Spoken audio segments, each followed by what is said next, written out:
दोस्तों, अगर आप आईएएस या पीसीएस की तैयारी कर रहे हैं तो द हिंदू न्यूज़पेपर की इम्पोर्टेंस तो आपको पता ही होगी, परंतु यह हिंदी मीडियम के लिए नहीं मिल पाता है। इसलिए दोस्तों, आपकी इस समस्या का समाधान करने का मैंने प्रयास किया है और द हिंदू के एडिटोरियल्स का एनालिसिस करके मैंने आपके सामने इसे हिंदी में रखने का प्रयास किया है। तो दोस्तों, वीडियो को ज़रूर देखें, ये आपकी तैयारी में बहुत मददगार सिद्ध होगी।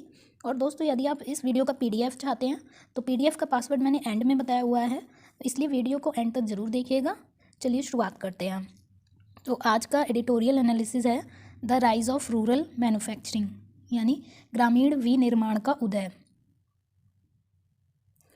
दोस्तों, मैंने एक आपको एमसीक्यू दिया था पिछले वीडियो में, तो यहाँ पे उसका आंसर मैंने यहाँ दिया है। अगर आपने वो वीडियो नहीं देखा है जिसमें एमसीक्यू का क्वेश्चन प्रीलिम्स के लिए दिया है, तो मैं आपको उस वीडियो का लिंक डिस्क्रिप्शन बॉक्स में दे दूँगी।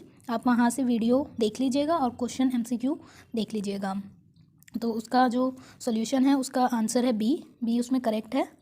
तो कथन एक उसमें गलत है कि सर्कुलर ट्रेडिंग से तात्पर्य व्यापारियों द्वारा किसी भी वास्तविक सामान या सेवा का लाभ उठाए बिना चालान जारी करके धोखाधड़ी से इनपुट टैक्स क्रेडिट प्राप्त करना है। सरल शब्दों में सर्कुलर ट्रेडिंग शैल कंपनियों के माध्यम से माल की बिक्री और खरीद, माल की वास्तविक आवाजाही के बिना के लेन देन को संदर्भित करता है। राउंड ट्रिपिंग से तात्पर्य उस धन से है जो विभिन्न चैनलों के माध्यम से देश को छोड़ देता है और अक्सर विदेशी निवेश के रूप में देश में वापस आ जाता है। और कथन दो जो था उसका दो सही था कि सर्कुलर ट्रेडिंग का मुख्य उद्देश्य व्यवसाय का टर्नओवर बढ़ाना है। हालांकि सर्कुलर ट्रेडिंग के माध्यम से कंपनियों का लक्ष्य यह भी हो सकता है कि कंपनी व्यवसाय का मूल्यांकन बढ़ाना, बैंकों या गैर बैंकिंग वित्तीय निगम एनबीएफसी से उच्च ऋण प्राप्त करने के लिए, सिस्टम में कालाधन लाने के लिए, फर्जी इनपुट टैक्स क्रेडिट के लिए। तो दोस्तों, इस आंसर का जो मैंने यहाँ पे दिया है इसका क्वेश्चन आप पिछले वीडियो में देख सकते हैं और डिस्क्रिप्शन बॉक्स में लिंक दिया हुआ है। चलिए आज का एडिटोरियल शुरू करते हैं, जो है ग्रामीण विनिर्माण का उदय। इस बात के प्रमाण अब बढ़ रहे हैं कि जो हमारा मैन्युफैक्चरिंग या विनिर्माण की गतिविधियाँ हैं वो अब बड़े शहरों से ट्रांसफ़र होकर छोटे शहर और गांव में भी जा रही हैं।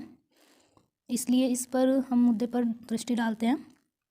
तो भारत में जो है ग्रामीण विकास से संबंधित क्या संवैधानिक प्रावधान है वो देखते हैं। पहले अनुच्छेद 40 जो है वो कहता है कि राज्य ग्राम पंचायतों को संगठित करने के लिए कदम उठाएगा और उन्हें ऐसी शक्तियाँ और अधिकार प्रदान करेगा जो उन्हें स्वशासन की इकाइयों के रूप में कार्य करने में सक्षम बनाने के लिए आवश्यक हों। 73वां संविधान संशोधन अधिनियम कहता है कि जमीनी स्तर पर लोकतंत्र का निर्माण और देश में ग्रामीण विकास का कार्य सौंपा गया। और संविधान की 11वीं अनुसूची कहती है कि यह पंचायती राज निकायों के दायरे में कृषि विस्तार, भूमि सुधार के कार्यान्वयन आदि सहित 29 कार्यों को रखती है। तो शहरी से ग्रामीण में जो मैन्युफैक्चरिंग शिफ्ट हो रही है उसका अध्ययन करते हैं। सबसे पहला जो है विश्व बैंक का एक पॉलिसी रिसर्च वर्क है। तो दोस्तों, यहाँ पे ये जो आपको दिया गया है ना पॉलिसी रिसर्च पेपर, ये अपने आंसर में ज़रूर डालिएगा, इससे आंसर बहुत अच्छा बनेगा आपका। ये विश्व बैंक का पेपर है, रिसर्च पेपर। तो क्या कहा है अध्ययन में कि औपचारिक और अनौपचारिक से उद्यम डेटा के संयोजन द्वारा भारतीय विनिर्माण क्षेत्र के शहरीकरण की जांच की और औपचारिक क्षेत्र में विनिर्माण संयंत्र वे शहरी क्षेत्रों से दूर और ग्रामीण स्थानों की ओर जा रहे हैं, जबकि अनौपचारिक क्षेत्र ग्रामीण से शहरी स्थानों की ओर बढ़ रहा है। तो जो औपचारिक क्षेत्र का है वहाँ वो जो मैन्युफैक्चरिंग है वो शहर से ग्रामीणों की साइड जा रहे हैं, और जो अनौपचारिक क्षेत्र है अनऑर्गेनाइज सेक्टर, यानी कि जो श्रम करते हैं लोग, मजदूरी करते हैं या फिर और काम करते हैं हाथ से, तो वो जो है ग्रामीण से शहर की तरफ बढ़ रहे हैं। जो शिफ्ट होने का कारण है वो क्या है कि परिणामों ने सुझाव दिया है कि उच्च शहरी ग्रामीण लागत अनुपात इसका बड़ा कारण है। तो जो शहरों में लागत लगती है मैन्युफैक्चरिंग वो ज़्यादा लगती है, गांव में थोड़ा कम लगती है, ये भी इसका कारण है, ऐसा विश्व बैंक के रिसर्च पेपर में बताया गया है। और ये वाले जो इसमें दिए गए हैं डाटा, ये ज़रूर अपने आंसर में डालिएगा। 2019 के लिए जो वार्षिक सर्वेक्षण है वो दर्शाता है कि विनिर्माण या मैन्युफैक्चरिंग क्षेत्र के उत्पादन में ग्रामीण खंड का महत्वपूर्ण योगदान है। और कारखाने और अचल पूंजी जो हैं वो 42% कारखाने ग्रामीण क्षेत्रों में हैं और 62% अचल पूंजी ग्रामीण क्षेत्र में है। दोस्तों, अचल पूंजी जो होती है वो हमारा होती है लैंड हो गया, जो चल नहीं सकती ऐसी पूंजी, यानी कि लैंड हो गया, मशीनरी हो गई, ये सब जहाँ अचल पूंजी में आती हैं जो फिक्स रहती हैं। उसके बाद है निवेश। पिछले 2 दशकों में ग्रामीण स्थानों में निवेश की एक स्थिर धारा आई है। उत्पादन और मूल्य संवर्धन के संदर्भ में ग्रामीण कारखानों ने कुल क्षेत्र में ठीक आधे का योगदान दिया। रोजगार के मामले में 44% के लिए जिम्मेदार है, लेकिन क्षेत्र की कुल मजदूरी में केवल 41% की हिस्सेदारी है। तो ये आप अपने आंसर में ज़रूर डालिएगा। फिर जो विनिर्माण है वो शहरी स्थानों से दूर स्थानांतरित क्यों हो रहा है? तो उसका क्या कारण है कि फैक्ट्री फ्लोर स्पेस आपूर्ति बाधाएं। जो शहरों में विनिर्माण है वो डिफ़िकल्ट क्यों हो रहा है कि शहर जो है बहुत ज़्यादा भीड़ भाड़ वाले होते जा रहे हैं, यहाँ स्पेस उतनी नहीं रही है, और गांव से लोग आएंगे शहर में तो गांव खाली होगा, गांव की ज़मीन बचेगी तो लोग गांव में जाके फैक्ट्री लगा रहे हैं। नई उत्पादन तकनीकों में निरंतर पूंजी निवेश के परिणाम स्वरूप मशीनरी द्वारा श्रम का निरंतर विस्थापन। तो जो मशीनरी आ गई हैं अब, तो जो वर्कर्स हैं उनका थोड़ा कम हो गया है काम, एक ये कारण भी है। तीसरा है कारखानों का विस्तार। शहरों में जो है ग्रामीण क्षेत्रों के विपरीत कारखानों का विस्तार नहीं किया जा सकता क्योंकि भीड़ ज़्यादा होती है शहरों में। तो उत्पादन की बढ़ी हुई पूंजी सघनता इस प्रवृत्ति का एक कारण है। उत्पादन लागत अंतर। तो जो ग्रामीण क्षेत्र है वहाँ पे जो लागत लगती है वो थोड़ा कम लगती है, वहाँ पे थोड़ा सस्ता हो जाता है, जबकि शहरों में जो है हम अगर फैक्ट्री लगाते हैं तो थोड़ा महंगा पड़ता है। ग्रामीण क्षेत्रों में फर्म की लाभप्रदता और प्रतिस्पर्धात्मकता। अब बड़ी फर्में जानबूझकर उत्पादन को शहरों से स्थानांतरित करती हैं क्योंकि कम कुशल की उपलब्धता। जो श्रम है वो ज़्यादा नहीं चाहिए, अब मशीन्स आ गई हैं और ख़र्चा भी ज़्यादा नहीं लगता है, गाँव में थोड़ा कम लगता है। अब क्या चुनौतियाँ हैं इस शिफ्ट के वजह से? तो पूंजी की लागत, यह है जो शिफ्ट हो रहा है ये शहर से गांव में, उसके लिए क्या चुनौतियां हैं? तो पूंजी की लागत, यह ग्रामीण क्षेत्र में काम करने वाली फर्मों के लिए अधिक प्रतीत होता है।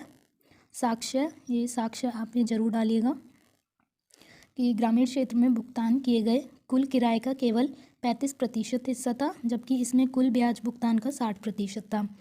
एक स्रोत से प्राप्त लाभ दूसरे मोर्चे पर बढ़ी हुई लागतों से ऑफसेट प्रतीत होता है।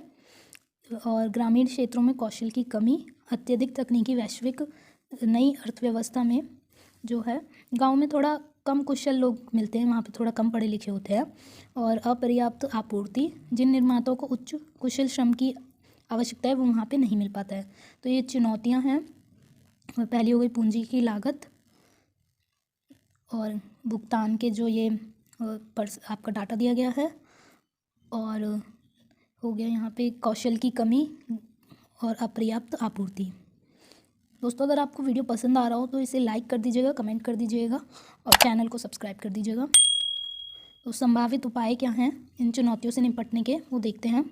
संतुलित क्षेत्रीय विकास। भारतीय अर्थव्यवस्था के आकार और संतुलित क्षेत्रीय विकास की आवश्यकता को देखते हुए विनिर्माण गतिविधियों का फैलाव एक स्वागत योग्य संकेत है।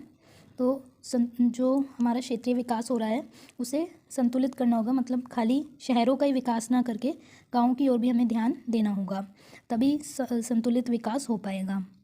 दूसरा उपाय, शहरी से ग्रामीण क्षेत्रों में विनिर्माण गतिविधियों में बदलाव। तो इसने ग्रामीण भारत में आजीविका विविधीकरण के स्रोत के रूप में विनिर्माण के महत्व को बनाए रखने में मदद की है। तीसरा, रोजगार के नुकसान पर काबू पाने के लिए इस प्रवृत्ति ने कुछ पारंपरिक ग्रामीण उद्योगों को थोड़ा सा नुकसान भी इसे पहुंचाया है, क्योंकि जो लोग हाथ से कुछ करते हैं कारीगरी वगैरह, उसकी जगह बिन मशीन्स ने ले लिया है, तो लोग जो है मशीन्स का सामान ज़्यादा यूज़ करते हैं, इसलिए एक ये भी है। नई नौकरियों के सृजन से ग्रामीण विनिर्माण का विकास इस प्रकार कृषि से संक्रमण के लिए एक आर्थिक आधार प्रदान करता है, और एक अधिक शिक्षित और कुशल ग्रामीण कार्यबल यह ग्रामीण क्षेत्रों में कम मजदूरी, उच्च विश्वसनीयता और उत्पादकता का तुलनात्मक लाभ स्थापित करेगा और कृषि से उच्च आय वाली आजीविका के लिए आंदोलन की प्रक्रिया को तेज करेगा। दोस्तों आज का एडिटोरियल समाप्त होता है। अभ्यास के लिए एक प्रश्न देखते हैं। हाल के दिनों में आर्थिक विकास श्रम गतिविधि में वृद्धि के कारण हुआ है, इस कथन की व्याख्या कीजिए। विकास पैटर्न का सुझाव दें जिससे श्रम उत्पादकता से समझौता किए बिना अधिक नौकरियों का सृजन होगा। ये यूपीएससी 2021 का क्वेश्चन है, आप इसको लिखने की प्रयास कीजिएगा। अब एक प्रीलिम्स के लिए प्रैक्टिस MCQ है। तो हाल ही में समाचारों में देखा गया है अमेरिका 1-1 है। दोस्तों अमेरिका नहीं है, वो अमेरिशियम है। तो हाल ही में समाचारों में देखा गया अमेरिशियम क्या है? तो यह आक्रामक विदेशी प्रजाति है। दूसरा ऑप्शन है रेडियोधर्मी रासायनिक तत्व है। तीसरा कि ये उल्का पिंड है। या चौथा ये कैंसर की दवा है। दोस्तों आपको इसका आंसर कमेंट करना है कि अमेरिशियम क्या है, जो अभी हाल फिलहाल में समाचारों में देखा गया है। और इसका आंसर मैं आपको नेक्स्ट वीडियो में दूंगी। तो आप वीडियो से जुड़े रहिए और चैनल को सब्सक्राइब कीजिए। Thank you.